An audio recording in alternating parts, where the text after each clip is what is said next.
In the final segment of this week's video lecture, and as a way of closing the loop, if you will, with the week 2 discussion of economic growth and development in emerging markets, I would like to briefly reflect on the question of whether technology might just be the silver bullet for developing economies. Now, obviously, this is a very broad topic in and of itself, and given our time constraints, I will limit my discussion here to the telecommunications sector. Emerging economies, it is said, are generally well positioned to take advantage of technological leapfrogging. And nowhere does it seem to be more pronounced than when it comes to mobile banking and mobile payments. And as you can see on this graphic here, Sub-Saharan Africa offers some of the more compelling examples. In fact, the number of mobile financial accounts per 100,000 people exceeds the global average more than 5.5 times in Sub-Saharan Africa. And at the heart of this development was the launch of the M-Pesa platform introduced by Safaricom in Kenya. With a large percentage of the population in Sub-Saharan Africa considered as part of the unbanked, mobile banking was the most compelling and efficient way to provide access to financial services to people who otherwise might not even have qualified to be bank customers, owing to their relative lack of cash. Transportation and other infrastructure challenges proved to be an especially powerful catalyst for the takeoff of mobile banking services in Sub-Saharan Africa. And as you can see from the statistics on this graphic, mobile banking and other financial transaction services have become the norm rather than the exception, with nearly 70% of adults in Kenya reportedly using mobile phones for money transactions, followed by nearly half of all adults in Sudan and Gabon, respectively.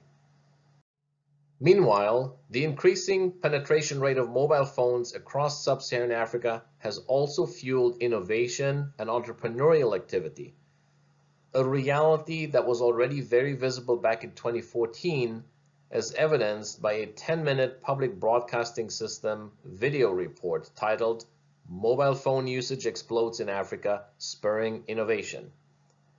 I will make that video clip available on our Canvas page, together with a few other optional TED Talks titled "The Power of Mobile in Africa" and "I Got to Witness the African Startup Revolution." So feel free to check out either one or both of those additional TED Talks as well.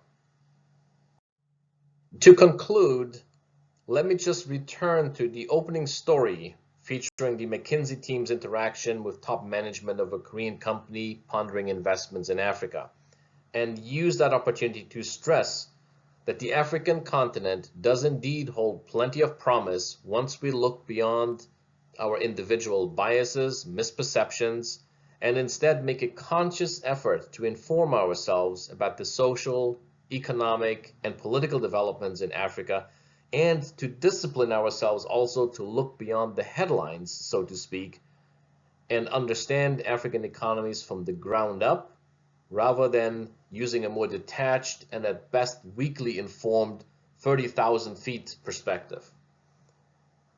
In that spirit, I will leave you with one final TED Talk where economist Charles Robertson, back in 2013, laid out his explanation as to why we should expect to see Africa to be on the cusp of a major economic boom.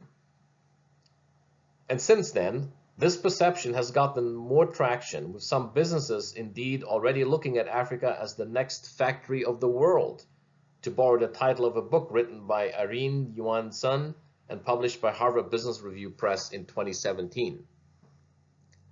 African economies, simply put, may well be at the center of the next economic miracle, and as previously mentioned, Rwanda might well have been the initial standard bearer.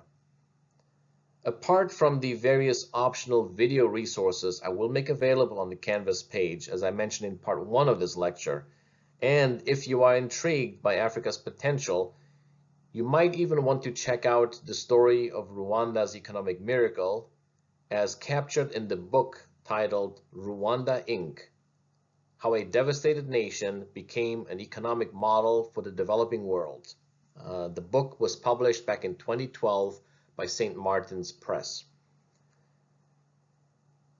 The economic prospects of Africa are so wide-ranging that one could easily structure an entire course around this topic alone. Unfortunately, we do not have the time to do that. But at least I hope that this very brief regional overview has given you a sense of the region's economic potential in the 21st century. Thank you for listening, and I look forward to seeing you for our closing Zoom session in week 6, when we build on a trend that I have already alluded to towards the end of this lecture, and that is innovation and entrepreneurship in emerging markets.